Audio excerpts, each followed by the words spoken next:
Welcome. Thank you for this time to share with you some thoughts. Wanted to follow up on last week's Dear Westlight by Pastor Lori. She presented a methodology to address hard issues, and the methodology involved facing the problem, embracing the issue, and then in combination, that would lead to shalom or peace. I wanted to kind of add some thoughts to that.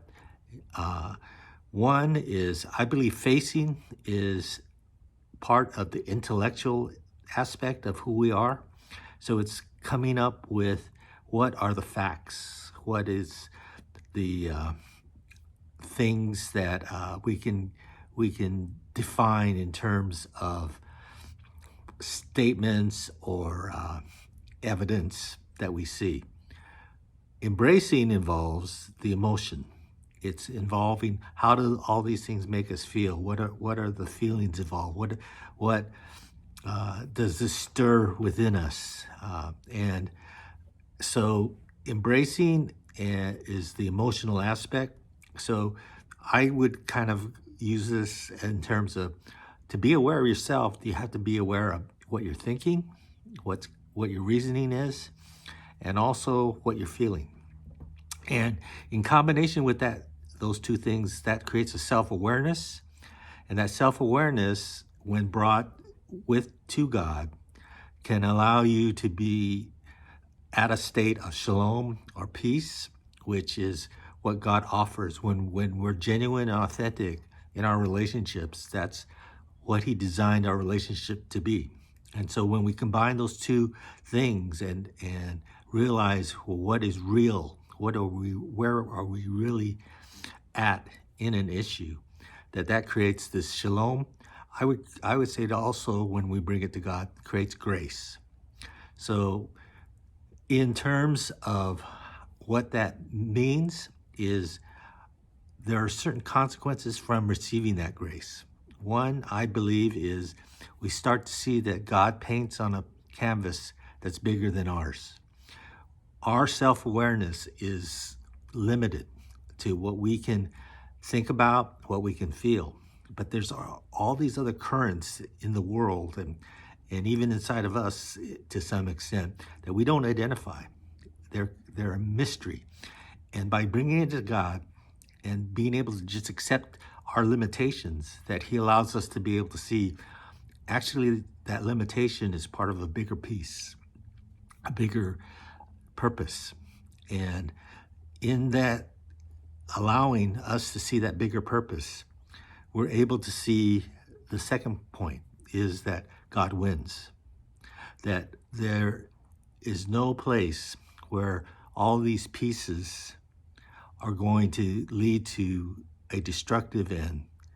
It's going to lead to a place where God is given the glory and God wins.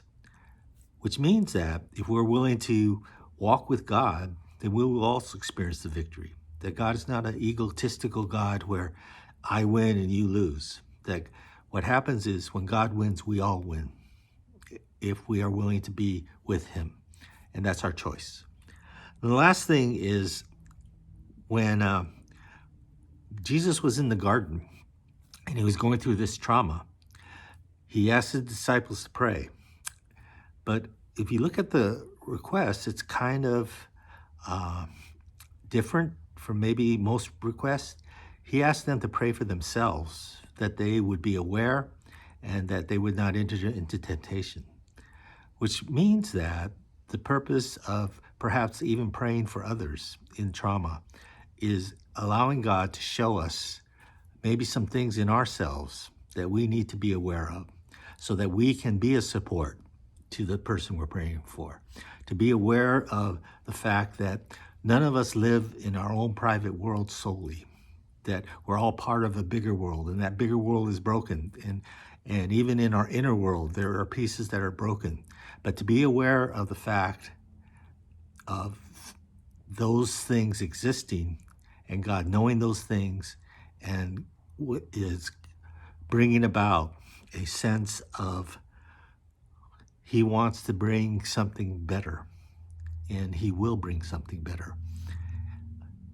Martin Luther King had this analogy that I believe is part of, he used it in terms of social change, but I believe it's part of change in general.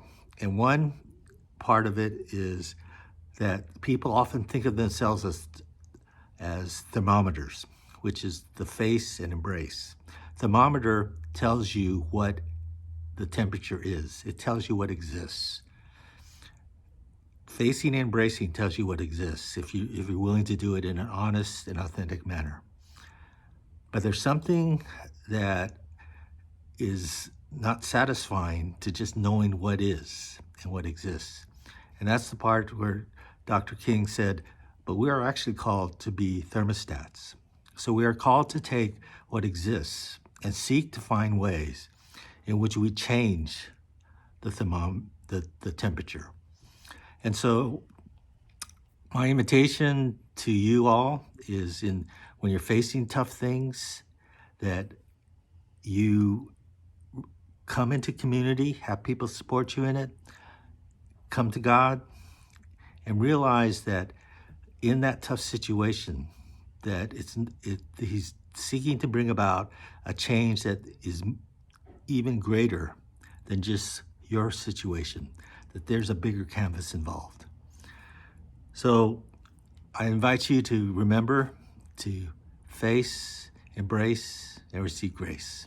God bless.